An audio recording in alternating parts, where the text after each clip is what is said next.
Alright guys, kita ada Carteria Pioneer DEH 4300.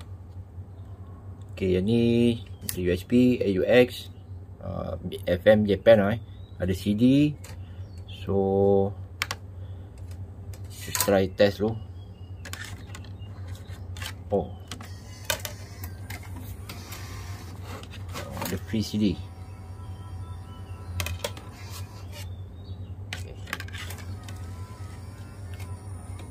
Try CD boleh jalan tak?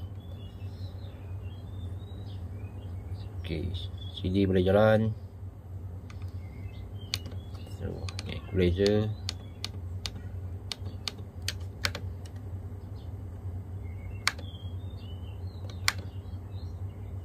So, color dia boleh adjust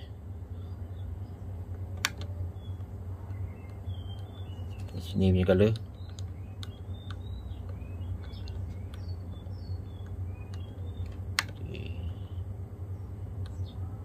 Display color,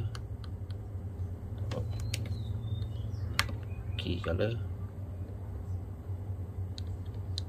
Meriah juga ni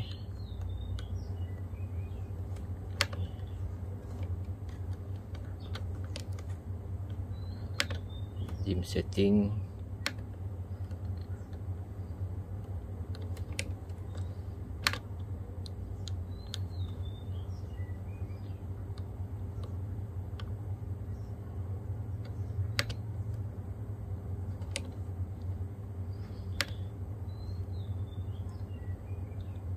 Mix track. Dia ada mix track mix track dia lagu bersambung-sambung. Lepas tu sini ada lampu, dia boleh ikut rentak kalau tak silap lah.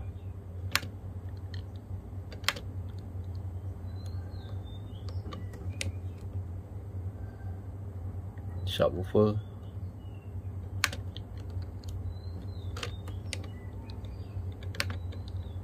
Sampai 200 watt. Okey, 200.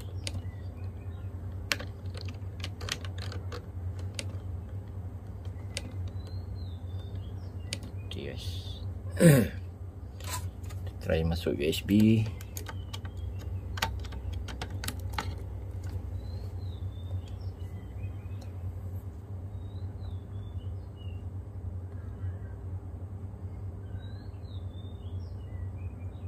Okay, USB berfungsi.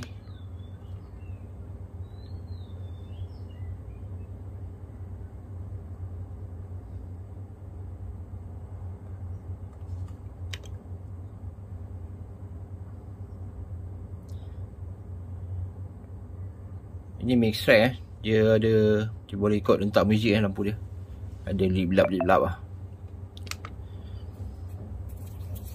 Agak meriah sikit Okay guys, FM radio Japan